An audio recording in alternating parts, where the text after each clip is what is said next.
প্ৰেম কেতিয়া কেনেকৈ ক'ত হৈ কোনো নাজানে। প্ৰেমে মানুহৰ জীৱনত বহুতো সলনি কৰি দিব পাৰে। একচুৱেলি প্ৰেমৰ বাবে কাৰোবাৰ জীৱন ল'ব পাৰে আৰু দিব পাৰে।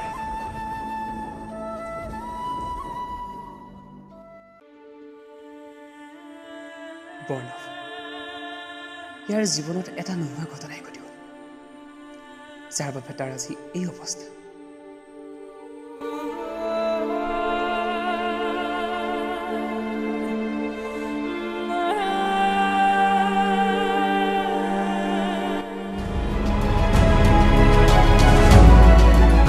কিছুমান স্মৃতিয়ে যেন তাক দহি পুৰি মাৰিব খুজিছে। তাৰ জীৱনত এজাক প্ৰকাণ্ড ধুমুহাই সকলোবোৰ সপোন ভাঙি চুৰমাৰ কৰি দিলে।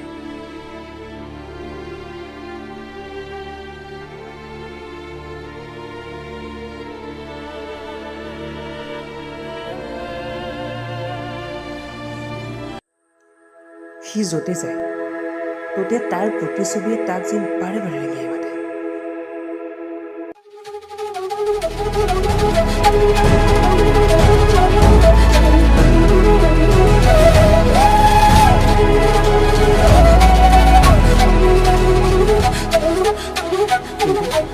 কিন্তু হঠাৎ আকৌ নোহোৱা হৈ পৰে।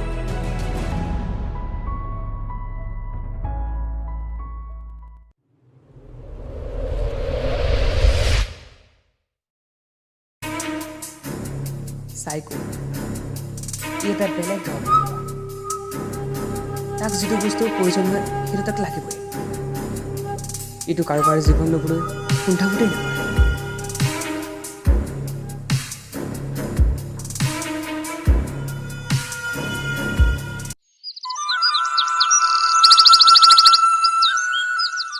বৰ্ণৱ আৰু স্নেহা সিহঁতৰ ভাল পোৱা কিছু দিনৰে পৰা চলি আহিছে। দুয়োৱে দুয়োক খুব ভাল পাইছিল। সিহঁতৰ ভাল পোৱা ইমানেই গভীৰ হৈ পৰিছিল যে ইটোৱে সিটোৰ বাবে জীৱন দিবলৈ সাজু আছিল।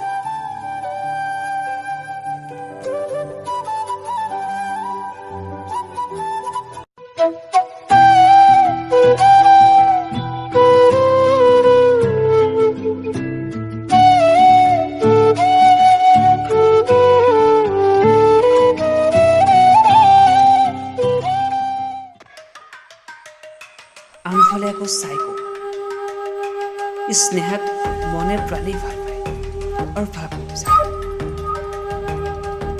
কিন্তু এদিন চাইকোৰ কিছুমান আচৰণত স্নেহে সহ্যই কৰিব নোৱাৰে আৰু তাক লগে লগে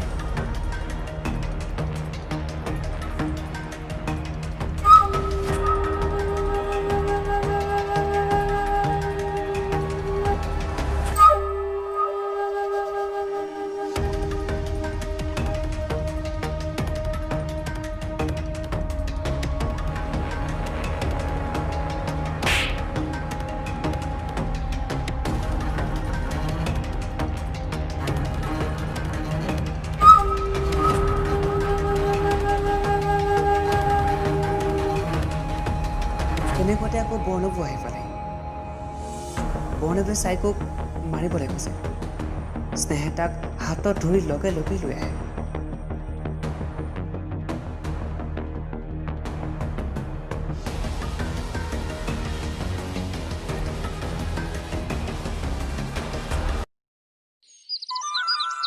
বৰ্ণৱ আৰু স্নেহা বহুত সুখী আছিল। সিহঁতে বিচৰা ধৰণেই সকলোবোৰ হৈছিল আৰু দুয়োৰে ঘৰৰ মাজত সম্বন্ধও আগবাঢ়িছিল।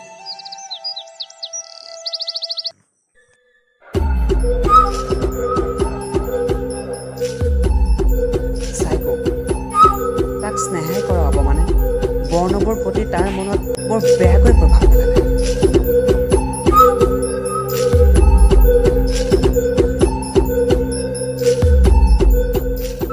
বৰ্ণৱ আৰু স্নেহাই দুয়োৱে একেলগে বহি কথা পাতি আছিল। এনেতে হঠাৎ চাইকোৰ লগৰ এজনে দেখি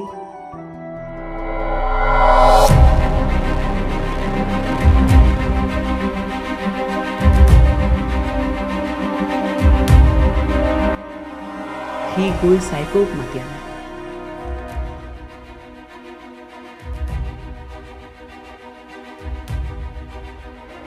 চাইকৈ ৰ'বই নোৱাৰিলে। তাৰ মনত এনেকুৱাই বেয়া ভাৱ জাগিলে যে সি এতিয়া যিকোনো কামেই কৰি দিব পাৰে।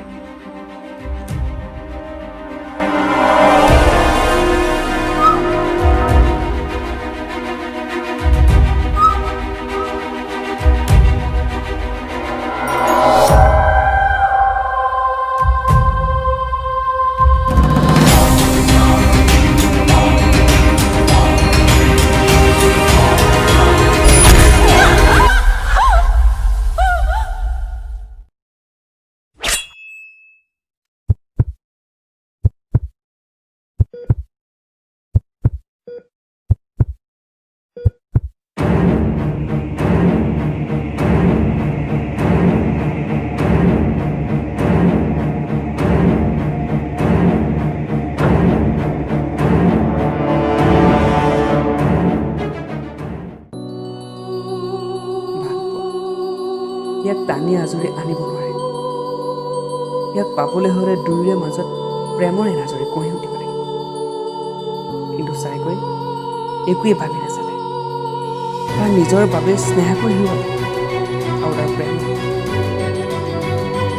আৰু বৰ্ণ সেইটো হঠাৎ কিনো হৈ গ'ল একো গমেই নাপালে।